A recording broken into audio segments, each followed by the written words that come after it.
এটাকে রাখার ওইদিকে উঠছে নাকি?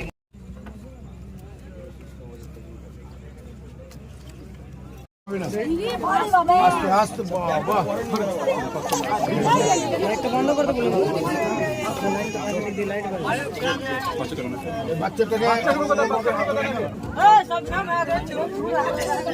নামেন নামেন আপনারা নামেন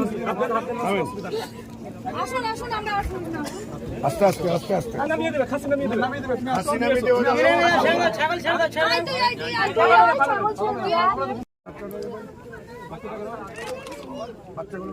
আস্তে আস্তে ধরো, ওই বাচ্চার পেছনে একটা বাচ্চা আছে, ধরো সোহেল।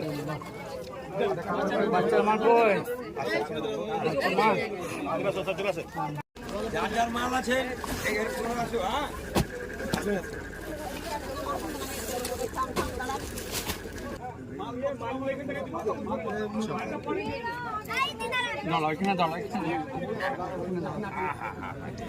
এমএলএ সাহেব,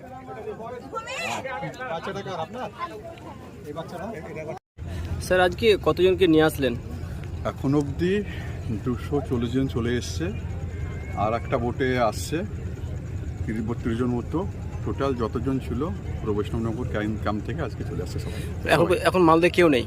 না, আর কোনো কেউ নেই, আর একটা বোটে আসছে, এলে সব পুরো ক্যাম্পটা কাটিয়ে দেবে। আজকে কতজন টোটাল এরা ধুলিয়ানের বিভিন্ন জায়গার মানুষ। ওপার থেকে 293 জন ফিরল। কি কি ব্যবস্থা করা হচ্ছে?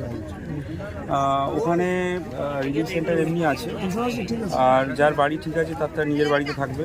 ওখানে খাওয়ার জন্য মাস্ক কিচেন সেটা আছে অলরেডি। আর রিলিফ সিভিল সাইড থেকে দেওয়া হবে, আমাদের এন্ডের থেকে যেটা যার বাড়ি ড্যামেজ হচ্ছে 10,000 টাকা করে দেওয়া হবে আপাতত ইন্টারিম রিলিফ হিসাবে। ওখানে সিকিউরিটি সিস্টেম পুরো ঠিক আছে, প্যারামিলিটারি ক্যাম্প আছে, পুলিশ পিকেট আছে, ফুড পেট্রোলিং আছে, মোবাইল পার্টি আছে, কোনো সমস্যা হবে না, আমরা আছি দেখছি।